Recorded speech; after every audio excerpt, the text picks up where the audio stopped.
Ako ang inyong Lolo Pael at ito ang aking kwento.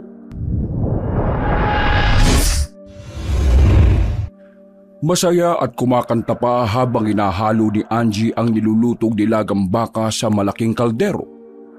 Malapit na kasi ang oras ng tanghalian kaya nagmamadali na silang matapos ang lahat ng niluluto. Nagtatrabaho bilang cook si Angie sa isang karinderya sa Maynila.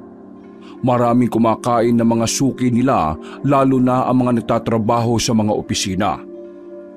Nang maluto ang lahat ng putahe para sa tanghaliang yun, ay nagsimula na silang magbenta at mag-serve sa lahat ng nakapila na doon kumakain. Kagaya ng dati ay aligagana naman silang lahat. Habang nanonood sa screen ng computer si Lucio, hindi mapatid ang malapad ng ngiti niya. Tiyak na simot na naman ng lahat ng ulam nila at kapag nagkaganon ay alam niya na malaki ang kita niya. Mas naging swerte pa nga siya sa negosyo simula nang mawala ang asawa niya at iwan siya para sumama sa ibang lalaki. Lagi na lang kasi nila pinagtatalunan ng pera. Nang umalis ito, pakiramdam niya ay nawala ang malas sa buhay niya. 2:00 ng hapon nang maubos ang lahat ng kumakain sa karinderya. Yun naman ang oras para kumain ng lahat ng tauhan. May sarili silang ulam at hindi nila pwedeng galawin ang mga ibinebenta sa karinderya. Pagod na naupo si Angie sa upuan sa kusina habang ang mga kasama niya ay isa-isa nang sumandok ng pagkain. Tinanong siya ng isang kasama kung wala pa ba siyang balak kumain. Sa totoo lang, ay mas lamang ang pagod niya kesa gutom. Maya-maya lang ay tumayo na rin siya para magsandok ng makakain. Kinabukasan, galit na pumasok si Lucio sa kwarto ng mga tauhan niya. Baka sa mukha nito ang tinitimping galit. Anong klaseng luto bang ginawa mo sa ulam kahapon, Angie? Alam mo bang may nagpunta sa karinderya para magreklamo dahil sumakit daw ang tiyan nila? Nadala pa sila sa ospital at ngayon sinisigil nila ako ng mga nagastos nila. Kung hindi ako magbabayad, maaari silang magreklamo at mapasara ang karinderya. Wala naman po akong ibang nilagay sa mga niluto kong ulam. Kaya pa rin nunan dati ang mga sangkap na ginamit ko. Tonta!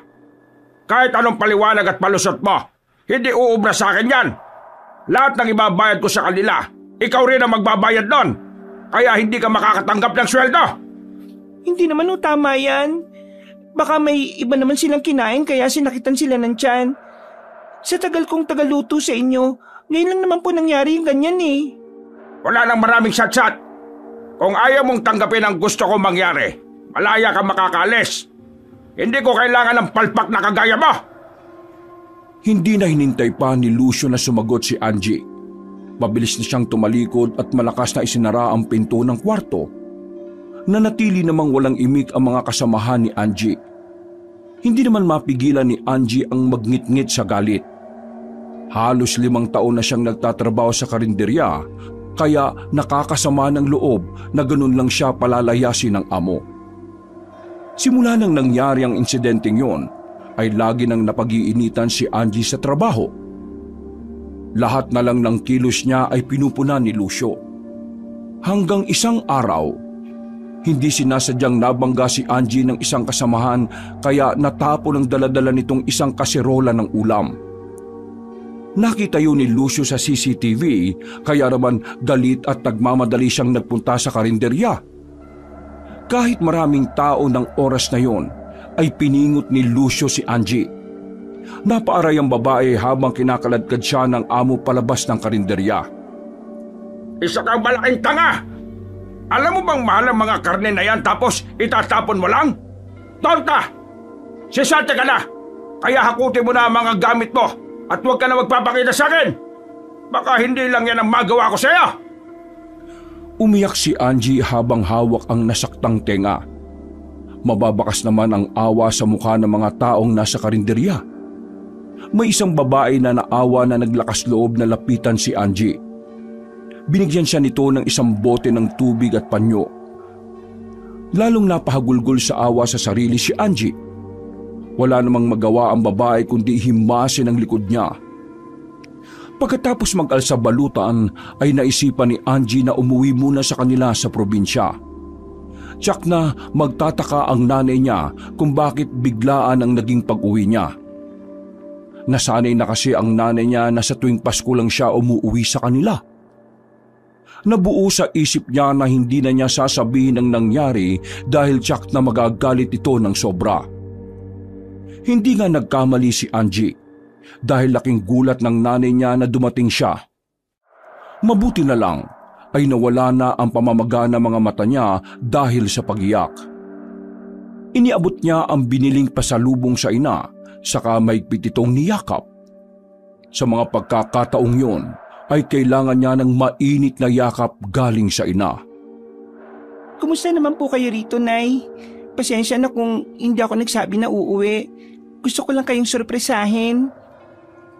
Sumagot si Aling Tasing na maayos naman siya at nagagalak siya na umuwi siya sa kanila.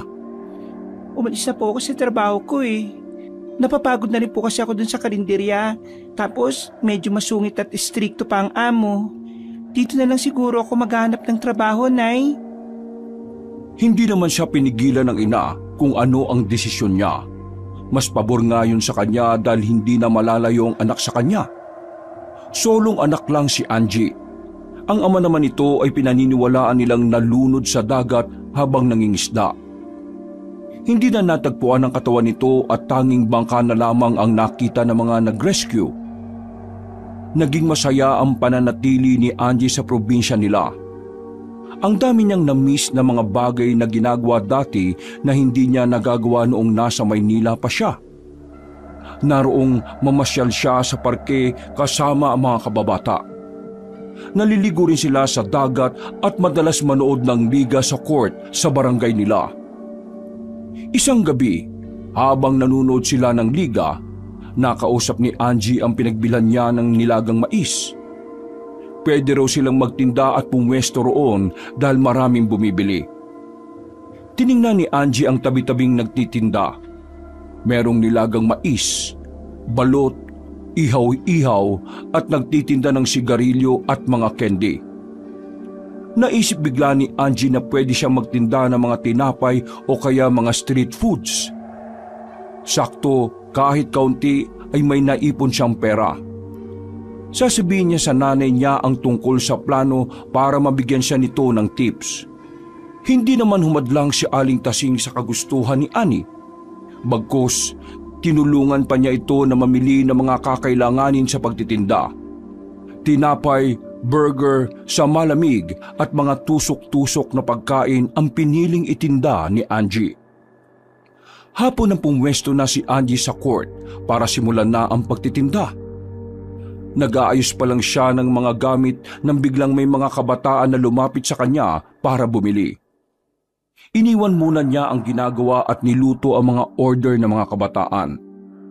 Simula noon, halos sunod-sunod na ang bumili sa kanya. Tagaktak na ang pawis niya dahil sa init. Pero masaya siya dahil marami kagad siyang customer. 6:00 ng gabi nang maupo si Angie. Nakakaramdam na siya ng pagod sa matagal na pagkakatayo. Hinilot-hilot niya ang mga binti habang nanonood ng liga. Kakasimula lamang ng laro at sabi ng mga katabi niyang tindera ay mas maraming bibili kapag tapos na ang laro. Tiyak na pagod at gutom ang mga manlalaro. Saglit lang napahinga si Angie dahil mayat-maya ay may bumibili sa kanya. Sa isip niya ay maaga yata siyang makakaubos ng mga paninda. Naubos na kasi ang mga tinapay at burger na dala niya. Puro street foods at kaunting sa malamig na lang ang tinda niya. Bago nga matapos ang liga ay naubos na nga ang mga paninda ni Angie.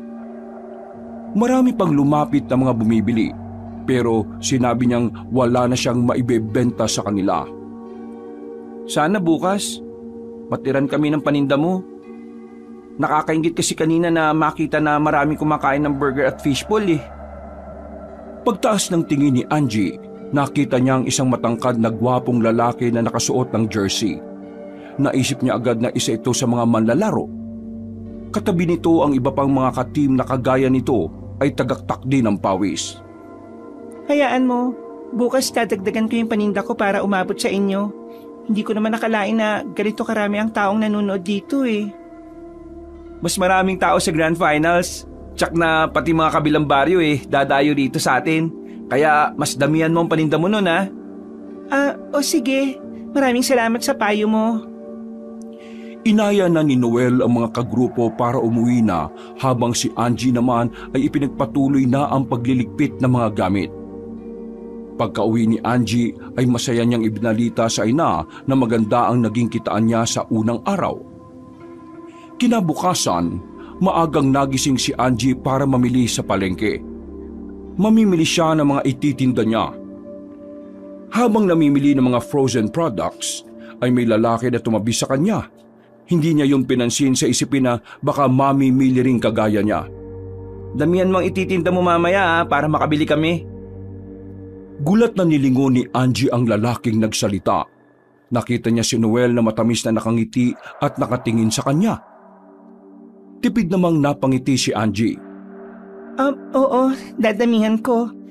Marami rin kasing hindi nakabili kahapon dahil naubusan eh. Bakit wala kang kasamang namimili? Kaya mo bang buhatin ang lahat ng yan? Oo, kayang-kaya ko to. May tricycle naman dyan sa labas eh. Magpapatulong na lang ako sa pagbubuhat kay Manong driver. Okay, sige. Mauna na kami Tapos na kaming mamili. Sige, ingat kayo. Nang hapon na yon, ay muling pumwesto si Angie sa covered court. Kagaya ng nakaraang araw, ay marami pa rin bumili sa kanya. Panay ang tingin niya sa mga naglalaro. Hinahanap ng mga mata niya si Noel, pero sumapit na lang ang gabi ay hindi niya ito nakita. Naisip niya na baka wala silang laro nung araw na yon. Kahit marami ang paninda ni Angie ay naubos pa rin yun. Umuwi siyang pagod na pagod. Pagdating sa bahay ay halos mahiga siya sa sofa dahil sa sobrang sakit ng mga paa at binti kakatayo. Naisip niya na mas mahirap pa ang pagtitinda na ginagawa niya kaysa ang pagluluto sa karinderya. Naisip din niya na mas gusto na niya ang ginagawa ngayon dahil wala siyang amo at sarili niya ang mismong amo. Walang masungit na amo na sisigaw at mananakit sa kanya. Ilang araw ang lumipas, patuloy pa rin si Angie sa pagtitinda sa covered court. Nang araw na yon ay nakita niyang pumasok si Noel. May hawak itong bola habang nakikipag-usap sa mga kagrupo. Kinuha niya ang suklay sa bag at nagpahid ng pulbo sa mukha. Nagwisik-wisik din siya ng pabango. Nakakaya naman kung amoy mantika siya. 4:00 ng hapon na magsimula ang laro. Halos mabali ang liig ni Angie kakasunod ng tingin kay Noel. Kahit nagbebenta at nagluluto siya, ay panay pa rin ang sulyap niya sa lalaki. Nang matapos ang laro, ay isa si Angie sa masaya dahil nanalo ang team nila Noel. Halos hindi siya magkandaugaga sa pagbebenta dahil napakaraming nagbilihan. Nang maubos ang mga tao, ay saka naman lumapit ang team ni Noel. Lahat ng natitirang paninda ay binili na nila. Habang abala si Angie sa ginagawa, titig na titig naman si Noel sa babae. Sa sulok ng mga mata ni Angie ay nakikita niyang nakatitig sa kanya ang lalaki. Bigla tuloy siyang na-conscious sa itsura niya. Baka nanlilimahid siya sa pawis. Nang matapos ang niluluto, ay isa-isa niyang iniabot sa mga ito ang mga pagkain. Hindi sinasadya na nahawakan ni Noel ang kamay ni Angie. Nakaramdam ng hiya ang babae at parang napapaso na binawi ang kamay. Pakikwenta na rin ang lahat ng binili namin para mabayaran na ha. Baka tumakbo pa tong mga bokong na to.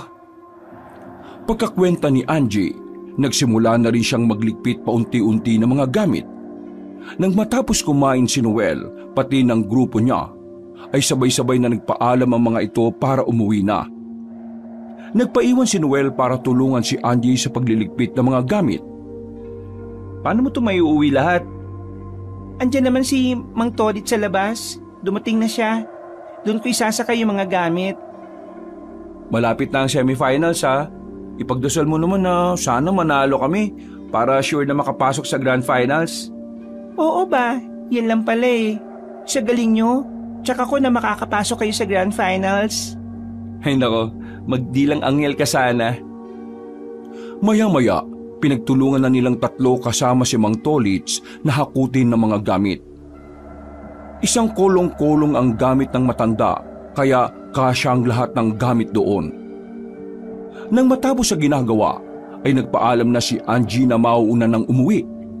May sariling sasakyan si Noel kaya tinanggihan niya ang alok nito na isabay siya. Pagdating ni Angie sa bahay nila, ay agad napansin ng ina niya ang kakaibang ngiti niya sa labi. Tinanong ni Aling Tasing kung bakit parang masayang-masaya ang anak. Naubos po kasi lahat ng paninda ko, Nay. Saka naglaro na sila Noel ngayon. Yung lalaking kinukwento ko sa inyo. Agad namang sumagot si Aling Tasing na huwag masyadong makipaglapit kay Noel. Tingin ko naman po mabait naman siya eh. Saka wala namang mali siya yung pag-uusap namin. Baka mamaya may nobya o asawa na yun eh. Hindi na kumibo si Aling Tasing. Nagpunta na siya sa kusina para maghain ng kakainin nila sa hapunan. Natapos ang semifinals at maswerteng nakapasok ang team nila Noel sa Grand Finals. Hanggang dumating ang araw na pinakahihintay ng lahat. Halos mapuno ang court sa dami ng mga taong nanunood. Ang iba ay nagpustahan pa kung kaninong team ang magwawagi. Gabi na nang matapos ang laro. Kasabay noon ay naubos na ang lahat ng mga paninda ni Angie.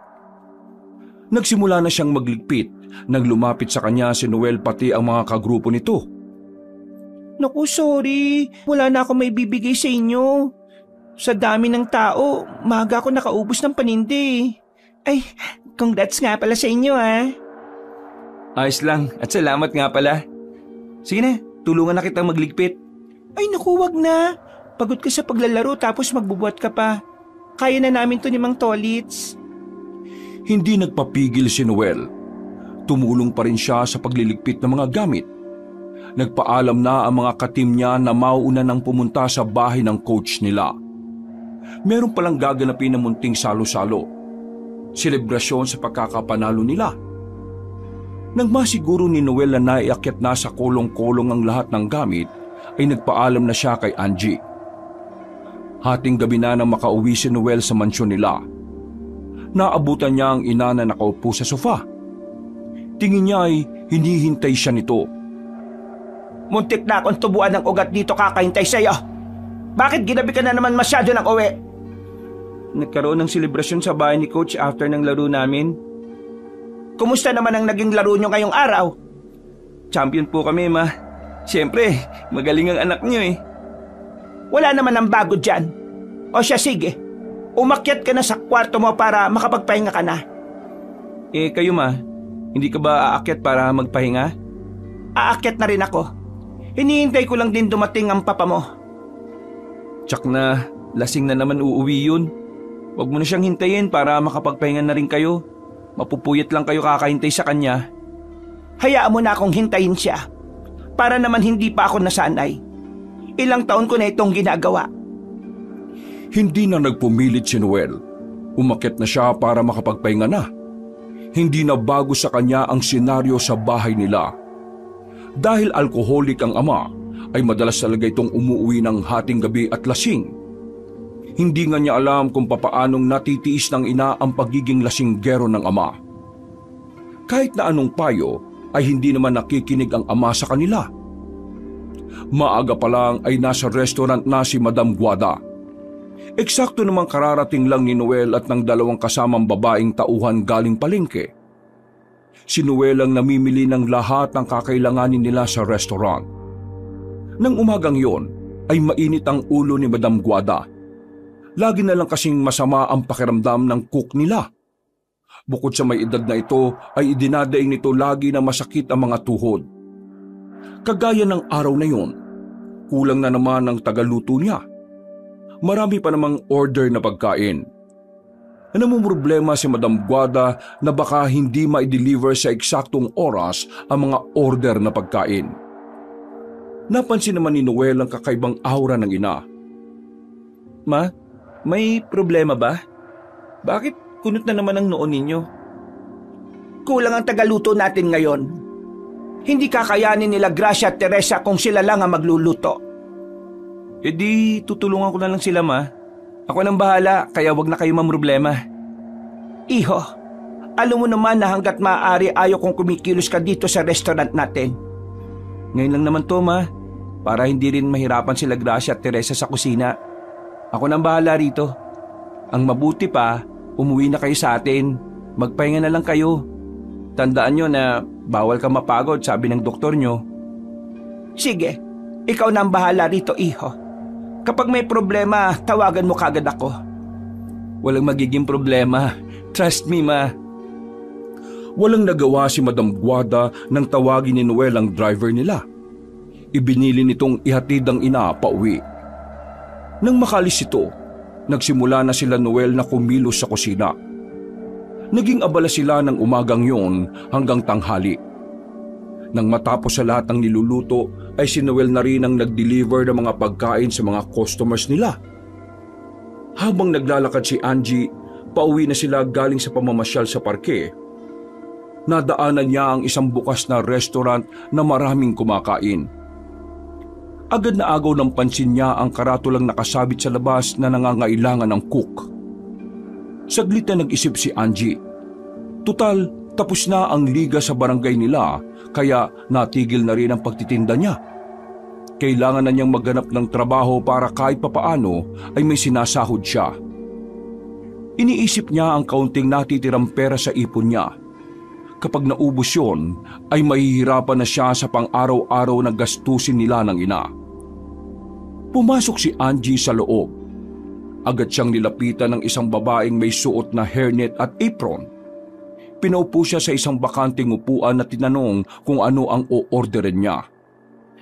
Ang totoo niyan, ate, balak ko sanang itanong ang tungkol sa paskil niyo sa labas. Naghanap kasi ako ng mapapasukan trabaho.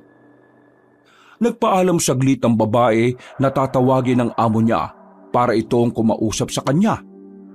Saglit lang naghintay si Angie at maya-maya ay may naupo na sa harapan niya.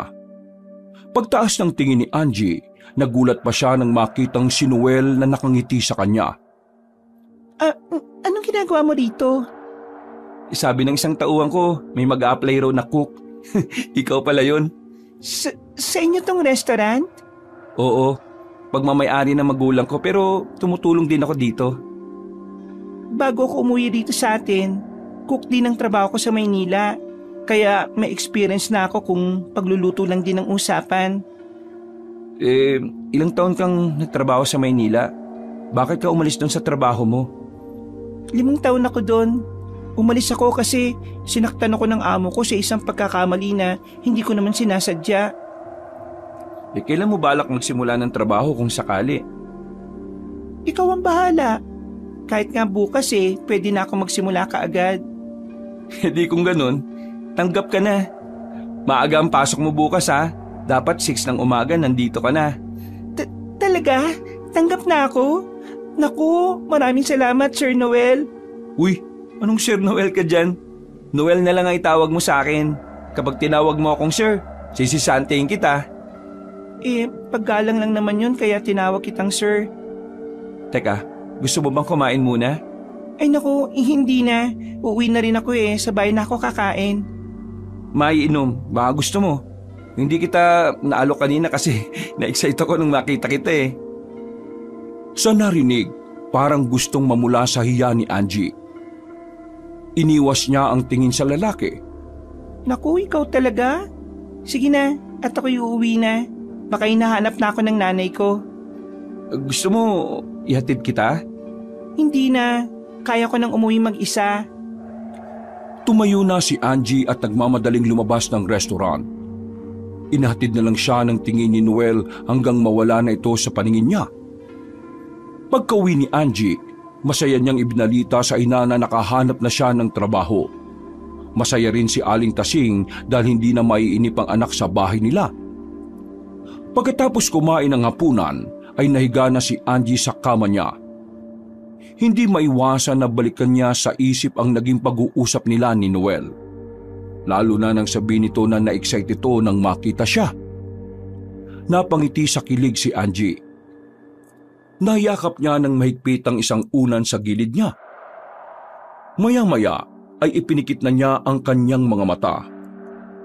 Kailangan na niyang matulog dahil maaga pa ang pasok niya kinabukasan. Hindi siya pwedeng malate. Kailangang magpakita siya ng magandang record sa amo. Wala pang 6:00 ng umaga ay nasa restaurant na si Angie. Tumulong na siyang maghiwa ng mga karne at rekado para sa lulutuin sa umagang yon. Habang abala sa ginagawa, ay dumating si Madam Guada. Bumati ang lahat ng tauhan dito. Kinilatis ng may edad na babae si Angie. Sinabi sa kanya ni Noel na may nakuha na siyang cook at nagkataon na kakilala pa niya. Hindi naman nagsalita si Madam Guada, basta pinapanood lang niya ang kilos at ginagawa ni Angie. Napansin naman yun ni Angie. Kahit naiilang ay hindi siya nagpahalata. Kaswal lang ang kilos niya para hindi siya magkamali. Nagsimula nang magluto si Angie. Habang abala sa paghahalo ay nasa likod niya si Madam Guada. Pinapanood kung paano ang paglulutong ginagawa niya. Nang maamoy nito ang mabangong aroma ng niluluto ni Angie, ay saka lamang pumasa sa kanya ang babae. Yun ang gusto niya sa nagluluto. Bawang at sibuyas pa lang ang ginigisa pero mabango na. Mabuti na lang at medyo bata pa ang nakuhang tagaluto ni Noel. Hindi ka naman siguro pala absent o sakitin. Hindi po. Hanggat maaari po, iniiwasan kong umabsent sa trabaho. Mabuti naman kung ganon. Maraming customers ang restaurant namin kaya mapapagod ka magluto. Malaki naman ang pasahod namin at nagbibigay kami ng bonus lalo na kung na-reach namin ang quota sa isang buwan. Maging masipag ka lang at ayusin ang trabaho mo rito. Makakasundo tayo. Tawagin mo na lang akong Madam Guada, ang may-ari ng restaurant na ito. Ikinagagalak ko po kayo makilala, Madam Guada. Ipinapangako ko po na aayusin ko po ang trabaho ko dito sa restaurant nyo. Sige, ipagpatuloy mo na ang pagluluto. Ako aalis na. Kayo na ang bahala rito. Nang lumabas ng kusina si Aling Guada, sakalang nakahinga ng maluwag si Angie. Pakiramdam niya ay para siyang ginigisa sa sariling mantika habang kausap niya ang babaeng amo. Abala pa rin sa pagluluto si Angie nang biglang dumating si Noel kasama ang 2 babaeng tauhan. Galing sila sa palengke para mamili ng mga kulang na sangkap sa kusina. Oh, kumusta naman ang usapan niyo ni Mama? Hindi ka naman ba niya sinungitan? Saglit na sumulyap si Angie sa binata saka ipinagpatuloy ang niluluto. Hindi naman, pero feeling ko kanina, inoobserbahan niya ako Nakakakaba kaya? Ganun lang talaga si Mama pero mabait yun. Pero mukha siyang masungit. Sa bagay, ngayon ko pa lang naman siya na-meet. Yung dating amo ko nga, laging nakangiti yun pero masama ang ugali. Sinaktan ka ba niya? Nakakayaman sabihin pero oo Bukod pa dun, ipinahiya niya ako sa mga tao. Bakit hindi mo siya inireklamo? Pwede mo pa nga siyang kasuhan Hindi na. Mas pinili ko na lang umuwi dito sa amin. Mas gusto ko ng tahimik na buhay Napakabait mo naman pala kung ganun. Hayaan mo, dito sa restaurant namin, hindi ka makakaranas ng kalupitan. Mababait kami lahat dito. Ngumiti lang si Angie habang abala pa rin sa inahalong ulam. Nag-almusal ka na ba? Gusto mo ipagtimpla kita ng kape? Nagugutom na rin ako Halika, sabayan mo ako. Ay naku, hindi na. Marami pa akong nakapila na lulutuin Oy, bawal tumanggi sa amo. Nagtimpla si Noel ng 2 tasang kape. Inilabas din niya ang biniling pandesal at peanut butter na palaman. Nang hindi matinag si Angie sa ginagawa, walang paalam na inagaw ni Noel ang hawak nitong sandok. Hinawakan ng kamay niya at iginiya siya paupo sa lamesa. Pagkatingin naman ng ibang tauhan sa dalawa, inaya ni Noel ang mga tauhan na mag-almusal muna pero ni isa ay walang kumilos para sumabay sa kanila. Nakaramdam na naman ng hiya si Angie. Sa isip niya ay baka kung ano ang masamang isipin sa kanya ng mga kasama. Hindi natanggihan ni Angie ang pag-aasikaso sa kanya ni Noel. Napakabait ng lalaki at ayaw niyang magtampo ito sa kanya. Habang nagkukwento ito ng tungkol sa buhay nito, ay panay naman ang titig ni Angie kapag hindi ito nakatingin. Natutuwa kasi siya sa tuwing tumatawa ito. Lalong gumagwapo sa paningin niya ang lalaki. Nang matapos sila kumain, ay nagpatuloy si Angie sa pagluluto. Habang si Noel naman ay nagpaalam na uuwi muna. Habang naghahalo, ay napapansin ni Angie ang panay na sulyap sa kanya ng mga kasama. Sa tuwing mahuhuli niyang nakatingin sa kanya mga yon, ay ngumingiti lang siya. Tanghali nang bumalik sa restaurant si Noel. Siya ang tumao sa kaha habang ang ibang tauhan ay abala sa pagsiserve ng mga pagkain sa mga customers. Halos mapuno ang loob ng restaurant. May isa pang kumain na tinanong kung sino ang nagluto ng bulalong order niya. Agad lumapit si Noel. Tinanong niya kung may problema ba sa lutong ulam. Nakahinga ng maluwag si Noel nang sabihin ng customer na napakasarap ng bulalo. Kakaiba raw ang lasa nito ngayon kesa noon.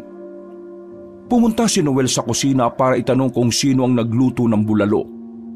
Agad namang lumapit si Angie. Baka sa mukha nito ang matinding kaba.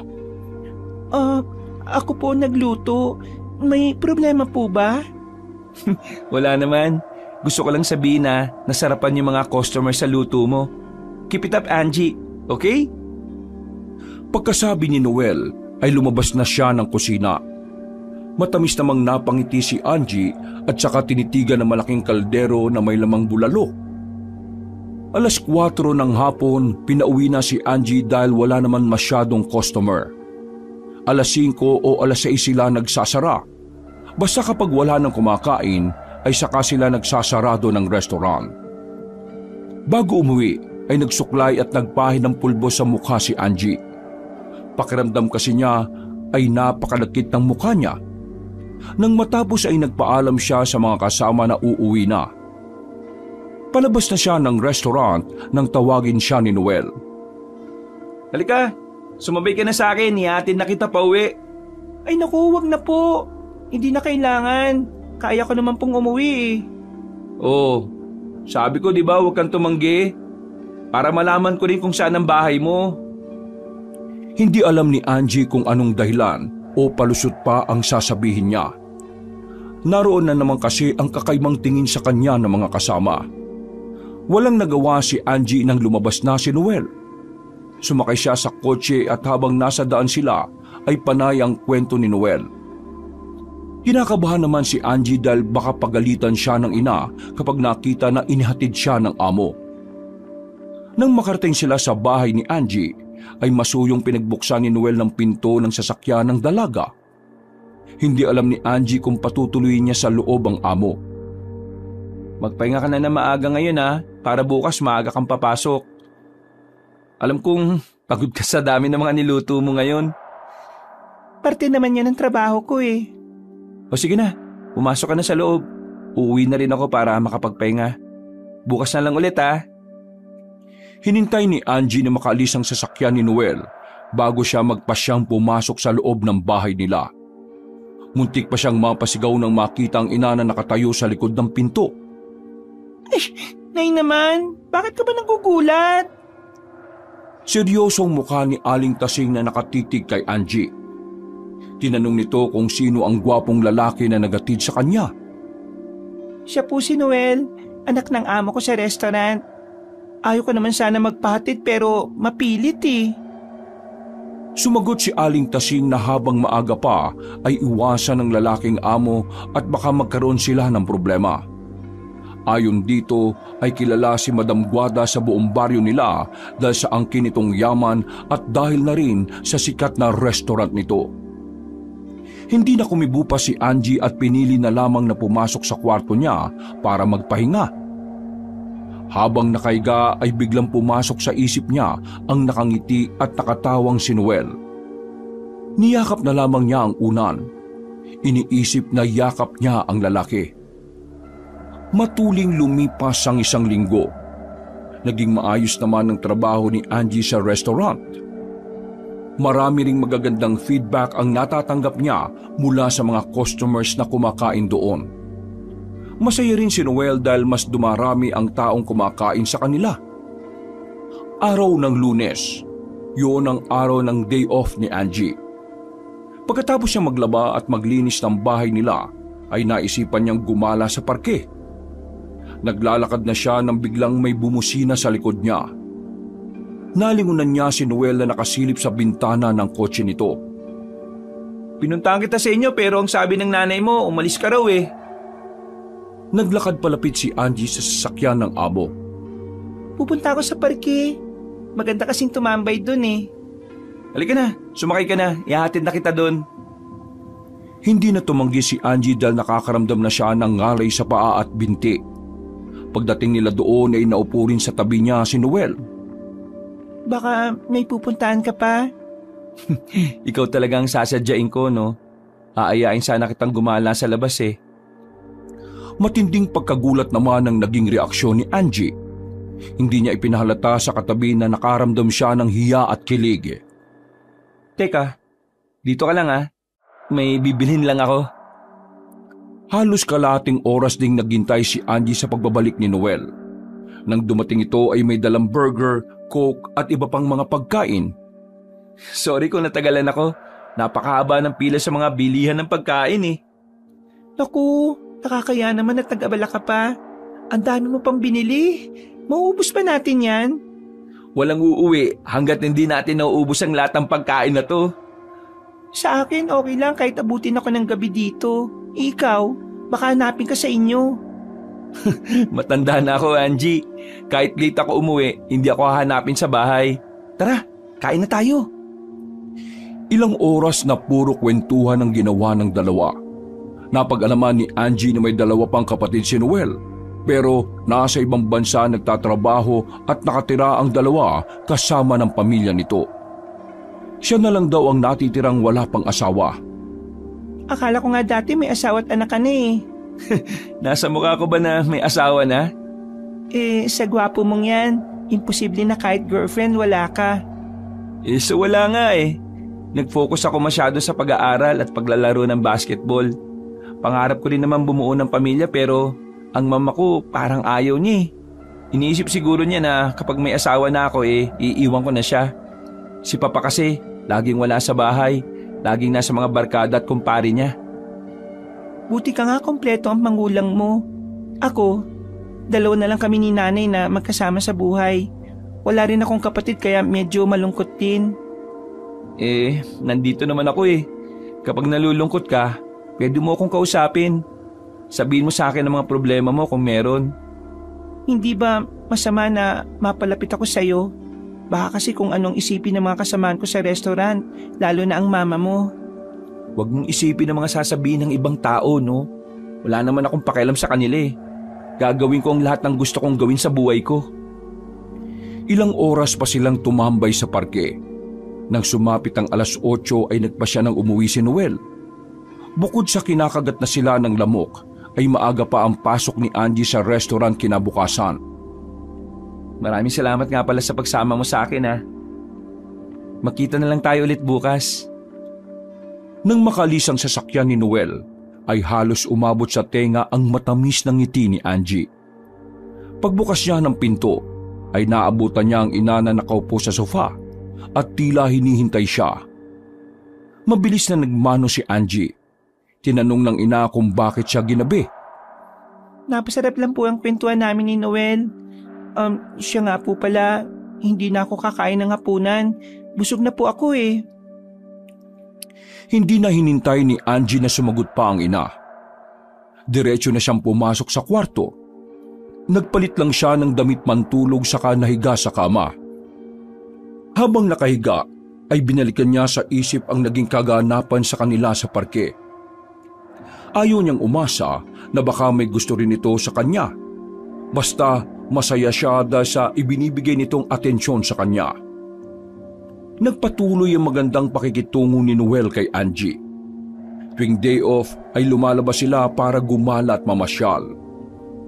Natutuwa si Angie dahil marami siyang lugar na napupuntahan bukod sa baryo nila. Araw ng Lunes, may usapan na ang dalawa na muli silang gagala. Sa pagkakataong yon, napagkasunduan nilang mag-camping. Sa bundok nila napiling pumunta. Nang may makita silang batis ay doon nila sinimulang itayo ang tent na dala ni Noel. 2 araw silang nanatili roon. Ayaw sanang pumayag ni Angie dahil may pasok siya ng Martes, pero ang mismong amo niya ang kasama kaya ito ang magpapasya kung pwede siyang umabsent o hindi. Nang maitayo na nila ang tent, ay nanguha sila ng mga kahoy para gawing panggatong sa gabi at paglulutuan na rin ang baon nilang pagkain. Nang matapos sa lahat ng kailangang gawin, ay naligo ang dalawa sa batis. Ang saya pala mag-camping, no? First time ko maranasan to. Gusto mo, dalasan natin gawin to. Dati nung nandito pa yung mga kapatid ko, ito ang lagi namin ginagawa kapag weekend eh. Ikaw ang bahala. Sumasama lang naman ako sa'yo kung saan mo gusto pumunta eh. Buti, pinayagan ka ng nanay mo na sumama sa akin dito ng 2 araw. Yun na nga, hindi ko sinabi na 2 araw tayo dito. Naku po, baka mag-alala nanay mo sa'yo. Baka isipin na tinanan na kita. Hindi yun, nasa tamang edad na rin naman ako eh. Kahit na no, sa susunod magsabi ka sa nanay mo para hindi siya nag-aalala. Ilang oras pang nagpakasawa sa paliligo ang dalawa. Mataas na ang sikat ng araw nang umahon sila. Nagsimula na rin silang magluto para makakain na sila ng pananghalian. Sumapit ang hapon, kababalik lang ng dalawa mula sa pamamasyal nila sa bundok. Lahat ng puno na madadaanan nila na may bunga ay pinagkukuha nila. Balak nilang iuwi ang mga yun sa kanila. Para hindi mahirapan sa gabi, kaya naman nagluto na sila ng kakainin para sa hapunan. Eksakto 6:00, kalat na ang dilim sa paligid. Binuksan nila ang 3 lampara na dala para kahit papaano ay maliwanag hanggang sa labas ng tent nila. Makakatulong din yun para makita nila kung sakaling may mabangis na hayop na lalapit sa kanila. Pagkatapos kumain ng hapunan, ay nagkwentuhan na lang ang dalawa sa loob ng tent. Hindi naman mapigilang makaramdam ng takot si Angie. Panay ang tingin niya sa bawat sulok ng tent. Iniisip niya na baka may biglang sumulpot na multo roon. Natatawa naman si Noel dahil sa tagal na niyang nagka-camping ay wala pa naman siyang nakitang multo. Meron akong experience na hindi makakalimutan kasama mga kapatid at pinsan ko. Maniniwala ka ba na may aswang? Aswang? Nakita mo ba mismo? Hinabol pa nga kami. Hindi naman namin alam na may aswang dun sa gubat na pinuntahan namin. Nag-camping din kami noon. 6 kaming lahat. Nakahiga na kami noon nang bigla na lang may umalulong na aso o wolf yata yun. Meron ba dito noon? Kaya nung una, hindi naman namin pinansin kasi baka normal lang na may ganun sa gubat. Hanggang sa narinig namin na may malaking ibon o pakpak na pumapagaspas sa itaas ng tent namin. Ayun, sinilip ng pinsan ko kung ano yun. Tapos, nakita niya yung ibon na may mukha ng tao. Sa takot niya, dahil binutas ng ibon ng tent namin, tumakbo siya palabas. Sa takot naman namin, di sumunod kami. Tumakbo kami ng tumakbo. Sinundan kami ng ibon. Mabuti na lang, dumating ang mga tito ko para iligtas kami. Naku, nakakatakot naman. Pasalamat na lang kayo dahil walang nasaktan sa inyo. Oo, simula nun, hindi na kami pinayagan na mag-camping dahil baka hindi na kami swertein sa susunod eh. Bakit ngayon naisipan mo ulit gawin to? Para ma-experience mo rin yung mga ganitong bagay. Nakakasawa na rin gumala sa atin eh. Sa bagay, bago nga sa akin ang ganito. Sana naman walang mabangis na hayop na maligaw dito. Hindi kaya aswang. Wala yan. Malaki pa naman ang bonfire sa labas eh. Siguro, madaling araw pa yan bago yan mamatay. Hindi napigilang humikab ni Angie. Pagtingin ni Noel sa relo, 9:00 na pala ng gabi. O tara, matulog na tayo. Alam kong inaanto ka na. Ayaw ko po sana pero napagod yata ako sa maghapon. Saka sanay talaga ako na maagang natutulog eh. Ayos lang, may bukas pa naman eh. Maiga ka na dyan sa pwesto mo at dito naman ako. Kapag gininaw ka, may extra pang kumot dito ha. Kunin mo na lang. Nahiga na si Angie. Pagkatapos magdasal ay pumikit na siya at binalot ng kumot ang buong katawan. Mabuti na lang ay may bonfire sila sa labas. Kahit papaano ay nakakatulong yun na mabawasan ang lamig ng klima sa bundok. Hindi alam ni Angie kung ano ang nangyari basta naramdaman na lang niya na may bisig na yumakap sa kanya. Gumanti rin siya ng yakap dito. Maya-maya ay may mahinang haplos siyang nararamdaman sa katawan. Aaminin niyang masarap yun sa pakiramdam hanggang sa may humalik sa kanya. Gumanti na rin siya ng halik. Naramdaman na lang niya na isa-isang naaalis ang damit niya. Sumisigaw ang utak niya na pigilan ng taong nakikialam sa kanya pero walang lakas sa mga braso niya para pigilan ito. Hinayaan niya na gawin ito ang lahat sa kanya at nagpatangay sa agos ng init ng katawan. Kinaumagahan, nagising si Angie na nakabalot pa rin ng kumot. Nagulat pa siya nang mabistahan ang sarili na hubad sa ilalim ng kumot. Binalikan niya sa isip ang nangyari. Napahawak siya sa ulo nang maalala na may nangyari sa kanila ni Noel. Hinanap niya ito pero wala sa loob ng tent. Naamoy na lang niya na parang may nagluluto sa labas. Saglit siyang sumilip sa labas para tingnan kung naroon ang lalaki. Nakita niya ito na abala sa pagluluto. Mabilis na hinanap ni Angie ang mga saplot na nahubad at saka nagbihis. Hindi niya alam kung ano ang sasabihin niya sa lalaki. Iniisip niya na ayain na itong umuwi. Oh, gising ka na pala. Kumusta pakiramdam mo? Okay naman ako. Medyo may masakit lang sa akin. Normal na sumakit yan, lalo na't first time mo pala. Sa narinig ay nakaramdam na matinding hiya si Angie. Hindi tuloy siya makatingin sa lalaki. Nagugutom ka na ba? Malapit na maluto yung niluluto ko ha. Nakapag-init na rin ako ng tubig. Hindi na kita ginising kanina kasi ayaw kong istorbohin yung pagtulog mo. Mukhang napagod ka kagabi eh. Nako, tigilan mo na nga yung pang-aasar mo. Bakit ikaw? Hindi ka ba napagod kagabi? Hindi naman masyado. Kung pwede nga lang na... Nako, tara na. Kumain na muna tayo at nagugutom na ako. Natawa na lang si Noel sa inasal ni Angie. Alam niyang nahihiya ito dahil sa nangyari sa kanila. Pero hindi siya nagsisisi na pinakailaman niya ito. Dati pa naman ay nagustuhan na niya ang babae. Masaya siya dahil nalaman niyang siya ang una sa buhay nito. Habang kumakain ay todo asikaso si Noel kay Angie. Hindi naman matanggihan ng dalaga ang ginagawa ng lalaki sa kanya. Kumain ka ng kumain ha. Gusto ko tumaba ka ng kahit kaunti para masarap kang yakapin. Nagsisimula ka na naman sa panunokso mo ha. Hindi ah. Totoo sinasabi ko. Masyado ka kasing payat eh. Siguro nung nasa Maynila ka, tinitipid kayo ng amo niyo sa pagkain doon no? Mahirap kasi ang trabaho namin doon eh. Dalawa lang kaming tagapagluto tapos kami pa ang naghihiwa ng lahat ng mga rikado. Halos maghapon nakatayo kami kaya feeling ko tuloy parang matanda na ako sa mga nararamdaman ko eh. Sa restaurant namin, hindi ka naman ba nahihirapan? Hindi naman. Marami kaming katuwang. Saka may mga kusa mga kasama ko doon.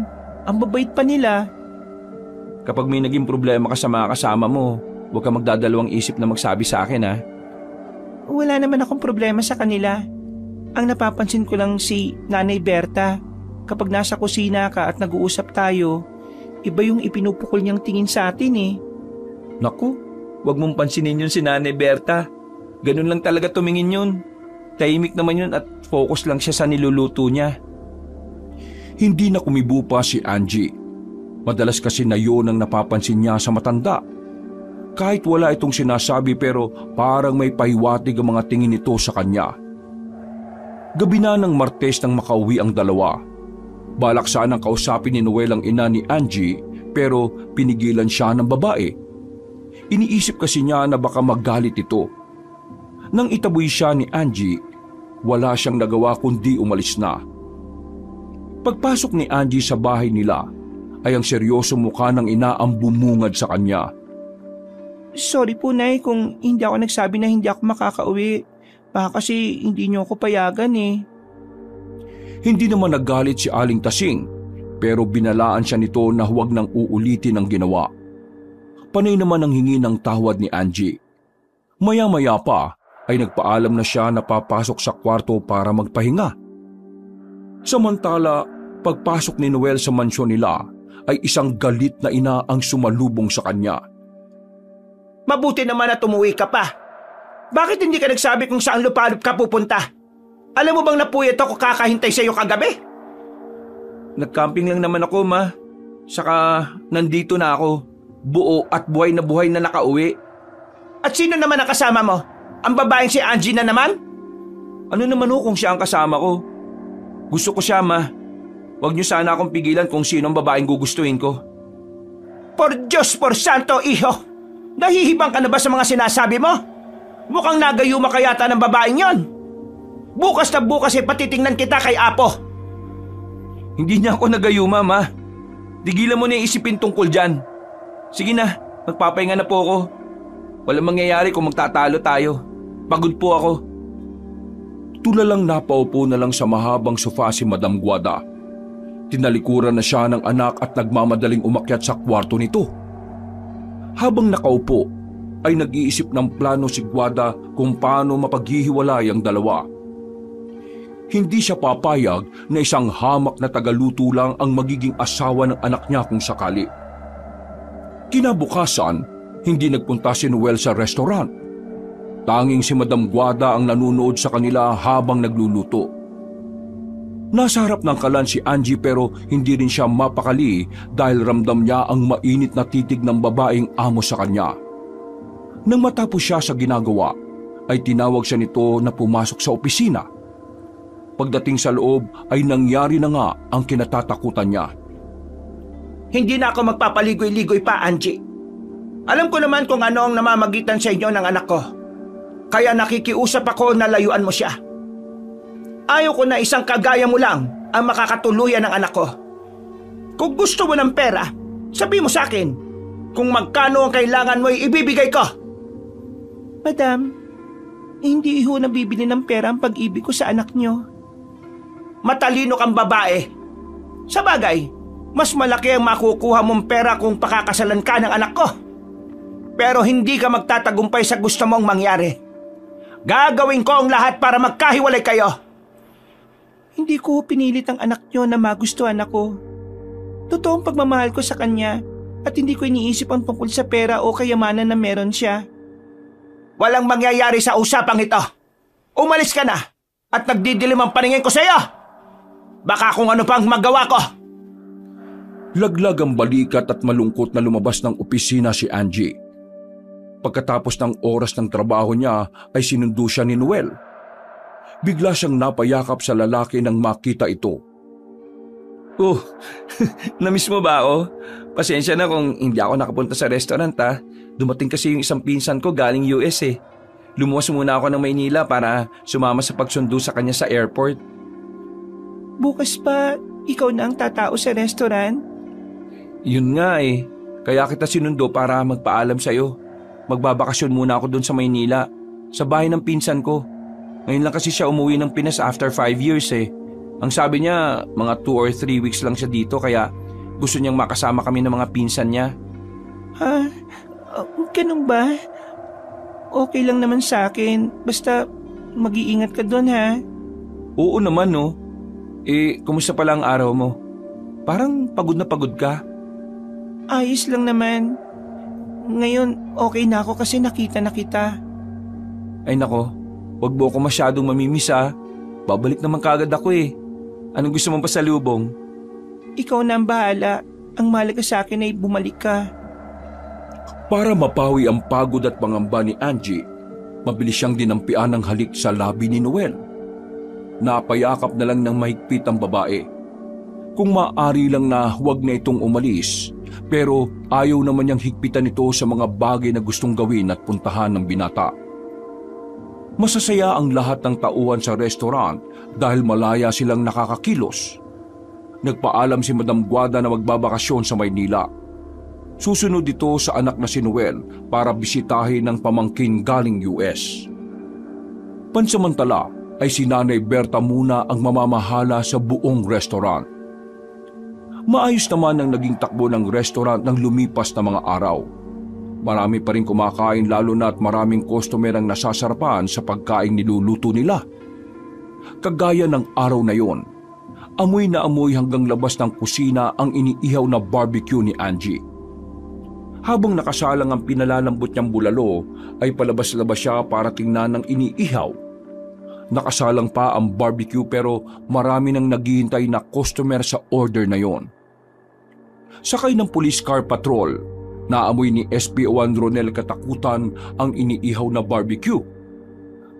Nagkasundo sila ng dalawa pang kasamahan na kumain muna dahil bigla silang nakaramdam ng gutom.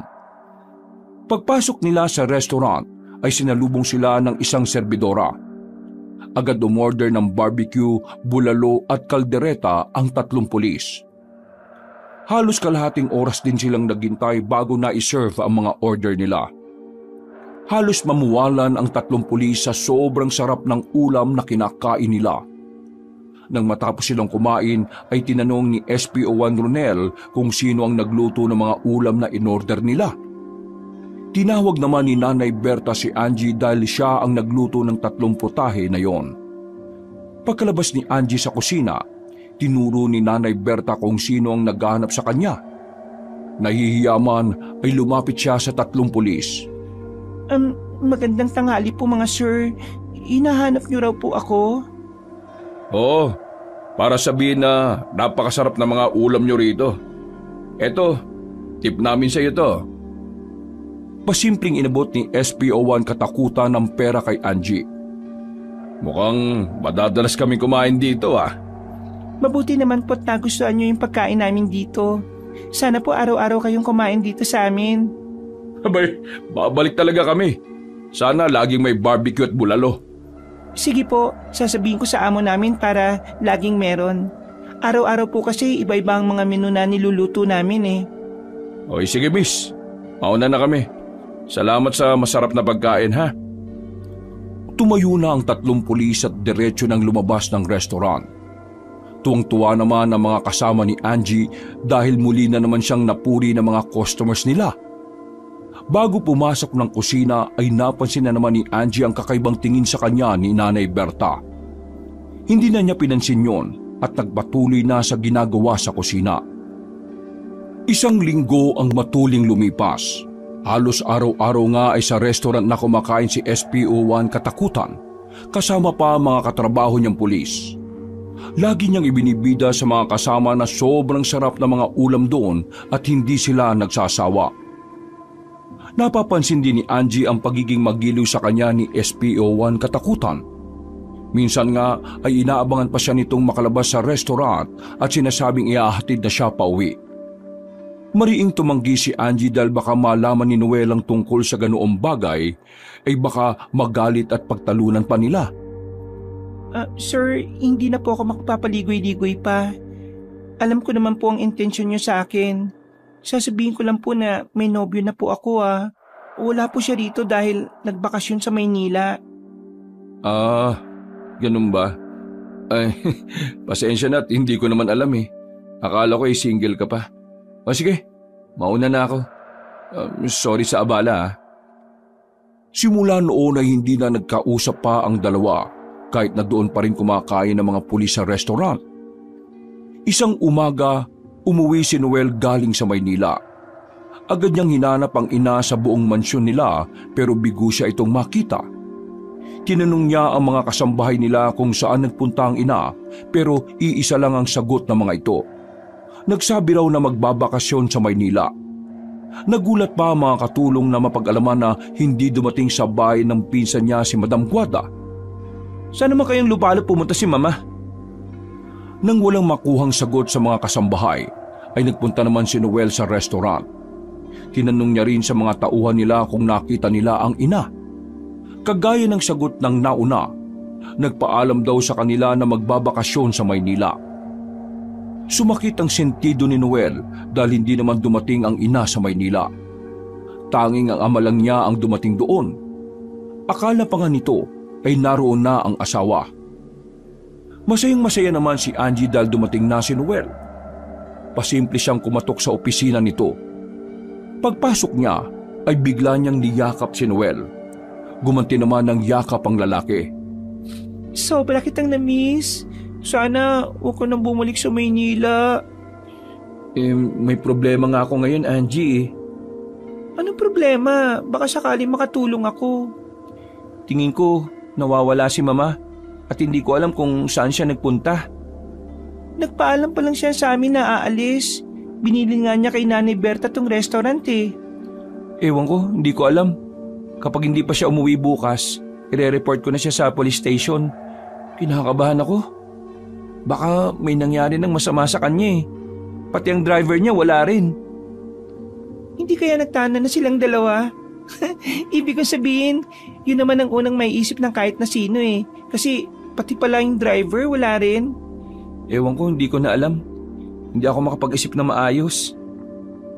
Para mawala ang pangamba sa puso ni Noel, niyakap ni Angie ang lalaki at hinalikan nito sa labi. Mas mabuti siguro kung umuwi ka na muna sa inyo. Magpahinga ka at mukhang pagod na pagod ka eh. Hintayin mong umuwi ang mama mo. Maraming salamat, Angie ah. Bukas na tayo mag-usap. Ako ang tatao dito bukas. Sige lang, mas importante na makapagpahinga ka. Laglag ang balikat na lumabas si Noel sa restaurant nila. Nasundan na lang siya ng tingin ni Angie. Sa puso niya ay nakakaramdam siya ng awa sa lalaking minamahal. Magdamag na naghintay si Noel sa pag-uwi ng ina. Sa kakaintay niya ay doon na siya nakatulog sa mahabang sofa. Umaga na pero wala pa rin ito, kaya isang pasya ang nabuo sa isip ni Noel. Naligo lang siya at kumain saka nagpunta sa police station ng umagang yon. Pagdating doon, agad naman siyang inistima ng pulis na nagpakilalang si SPO1 Ronel Katakutan. Nagkaroon ng interview kay Noel. Lahat naman ng sagot niya ay isinusulat ng pulis. Kung pakiramdam mo may masamang nangyari sa nanay mo, kailangan halugugin namin ng buong baryo. Hindi naman sa tinatakot kita pero laganap kasi ang salvage sa panahon ngayon eh. Ipagdasal na lang natin na walang inside job. Marami kasing pwedeng mangyari kagaya ng baka hinold up ng driver niyo ang mama mo at kung saang liblib na lugar na siya dinala. Sige po, gawin niyo po ang lahat na makakaya niyo. Hanapin niyo po ang mama ko.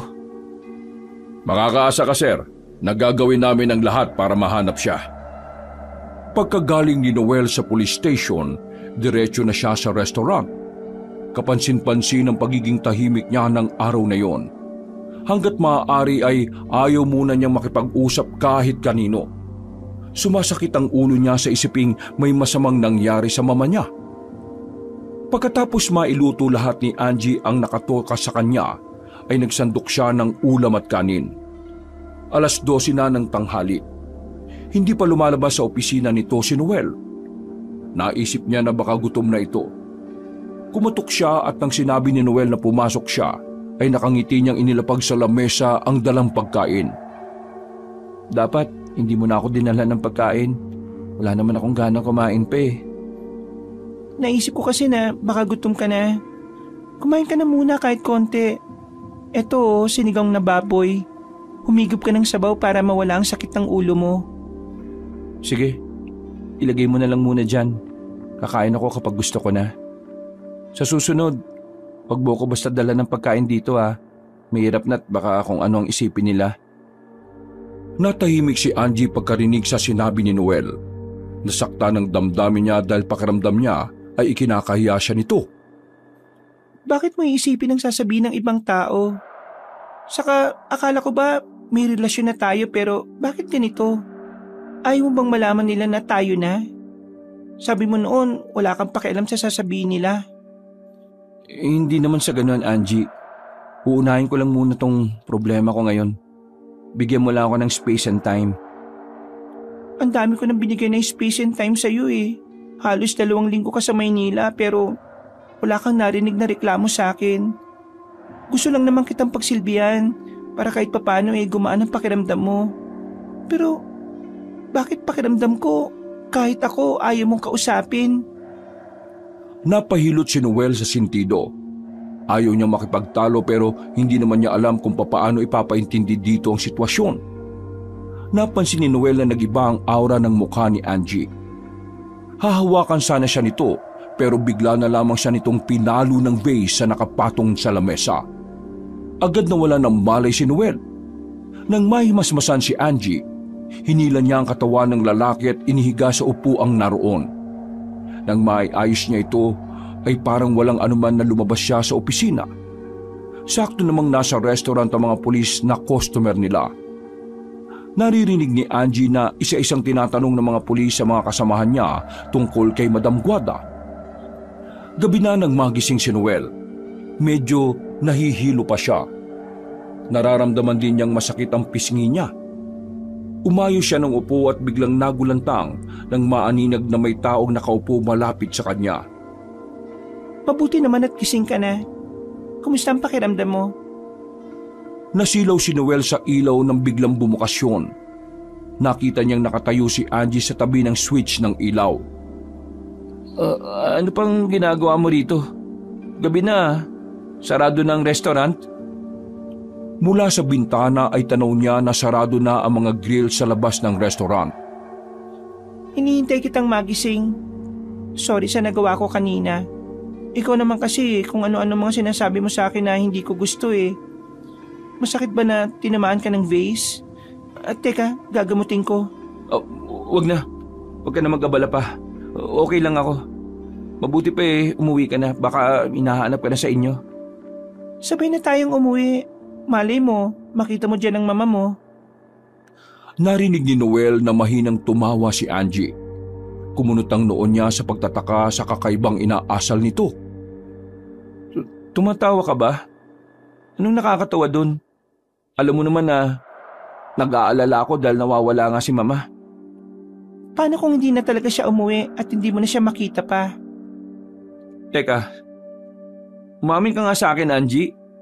Alam mo ba kung nasaan ang mama ko? Hindi umimik si Angie. Maya-maya ay hinawakan siya ni Noel sa magkabilang balikat. Halos hindi makatitig ng diretso ang babae kay Noel. Pilit niyang iniiwas sa mukha dito. Magsabi ka nga ng totoo sa akin. Parang awa mo na. Wala akong alam kung nasaan siya. Wala akong ginawang masama sa kanya. Pinilit pa rin ni Noel na paaminin si Angie. Ibinubulong ng instinct niya na may alam ang babae sa pagkawala ng ina. Nagkaroon ng pagtatalo sa pagitan nila hanggang nagkasakitan na sila ng pisikal. Naging wild si Angie. Sa tingin ni Noel na parang may nag-iiba sa itsura nito. Ang hanggang balikat na buhok ay biglang humaba.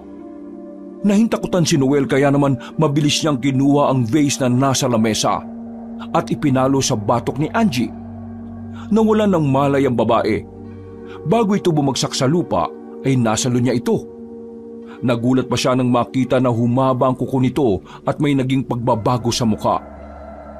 Agad niyang binuhat si Angie at dinala sa ospital. Umaga na nang magising si Angie. Nung unay inaalala niya ang nangyari. Nagtataka siya kung bakit siya nasa ospital. Nakita niya si Noel pati na ang pulis na si SPO1 katakutan. Nang makita ni Noel na gising na si Angie, ay tumawag siya ng nurse. Pagkatapos i-check ang vital signs niya, ay lumabas na rin ang nurse.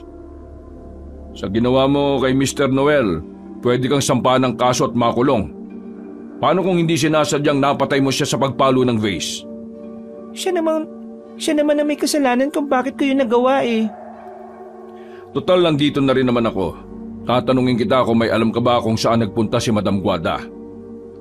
Natahimik si Angie saka ipinagsalikop ang dalawang kamay.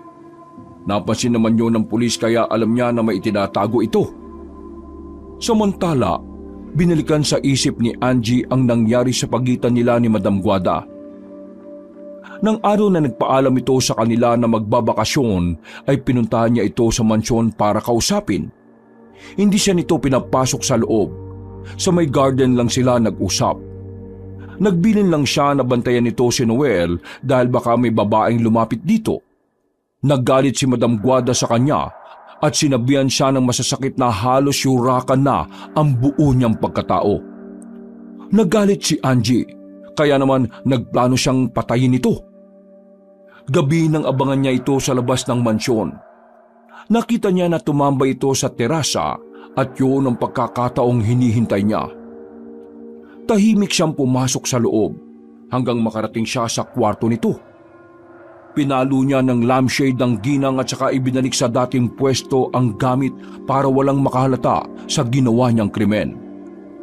Binuhat niya ang walang malay na katawan ng ginang sa kanya dinala sa restaurant.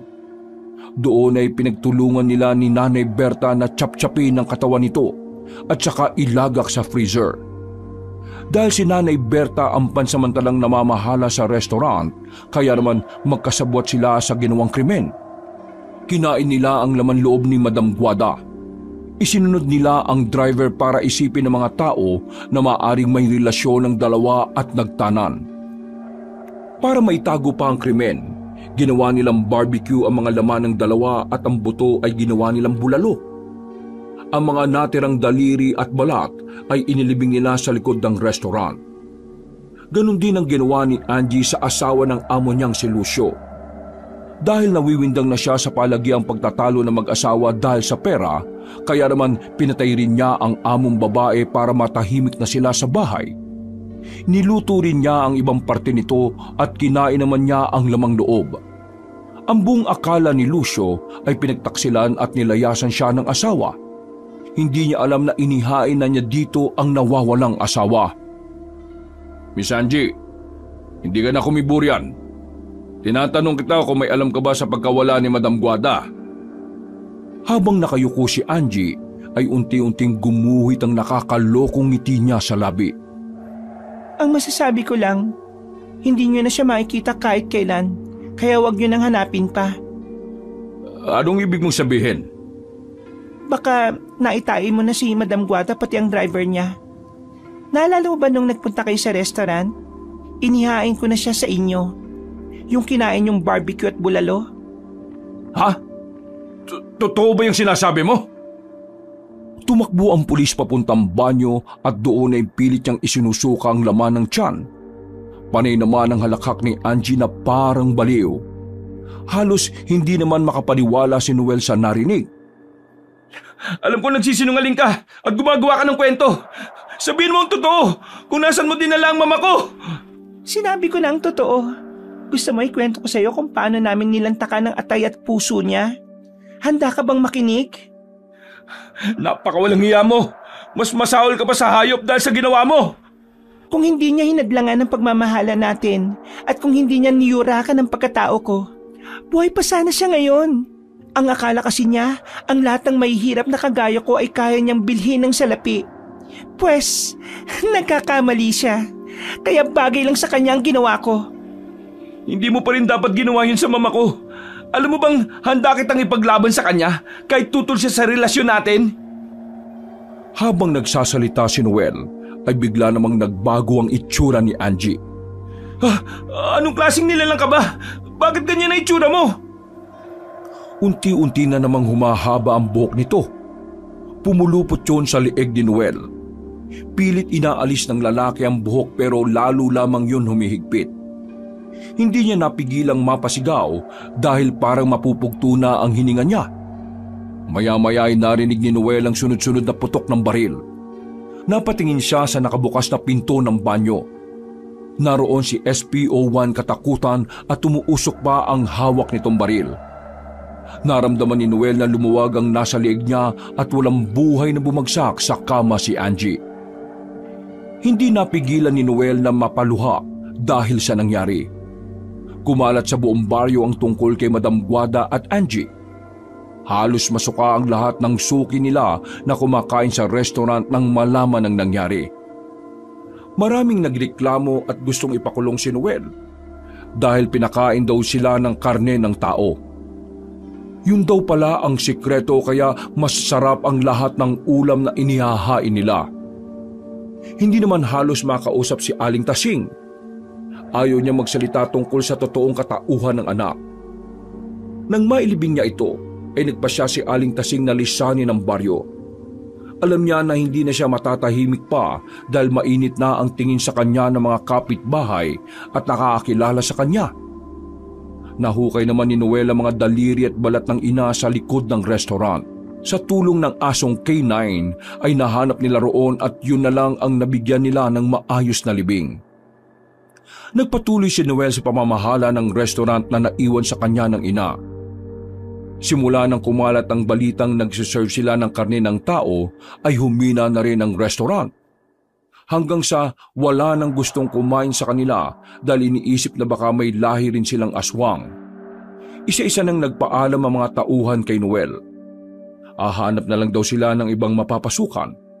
Hindi naman tumanggi si Noel dahil balak niyang isara na lang ang restaurant. Si Nanay Berta naman na tumulong kay Angie sa pag-chop-chop kay Madam Guada ay hindi na naabutan ni Noel sa restaurant. Ang nanay naman ni Angie ay napag-alamang walang lahing aswang dahil ampun lang pala niya si Angie. Si Noel naman kasama ng kanyang ama ay pupunta sa US at doon natitira kasama ang mga kapatid niya. Ibinenta nila ang bahay sa murang halaga para lang mabilis na maibenta. Ang restaurant naman ay pinatibag nila at saka ibinenta ang lupa sa bagsak presyo rin. Nagsimula na sila ng bagong buhay sa US para makalimutan ang lahat ng nangyari. Laking tuwa ng mga kapatid ni Noel dahil sa wakas ay magkakasama na sila kahit hindi na kumpleto ang pamilya nila. Wakas!